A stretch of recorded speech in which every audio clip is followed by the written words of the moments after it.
আসসালামু আলাইকুম ওরহমতুল্লাহি ওবরকাতুহু। কিছু মূল্যবান নসিহত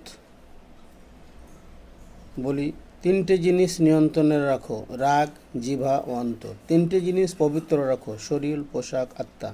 তিনটে জিনিস প্রকৃত সম্পদ: বিদ্যা, ভদ্রতা, ইবাদত। তিনটে জিনিস প্রিয় জানো: ঈমান, সত্যবাদিতা ও অঙ্গীকার। তিনটে জিনিসের অভ্যাস করো: নামাজ, জিহাদ ও হালাল রুজি। তিনটি জিনিস চিন্তা করে ব্যবহার করো: কলম, কসম, কদম। তিনটি জিনিস থেকে দূরে থাকো: মিথ্যা, অহংকার, অভিশাপ। তিনটি জিনিসের জন্য যুদ্ধ করো: ধর্ম, দেশ, জাতি। এবং হিংসা মানুষকে পাপের দিকে নিয়ে যায়।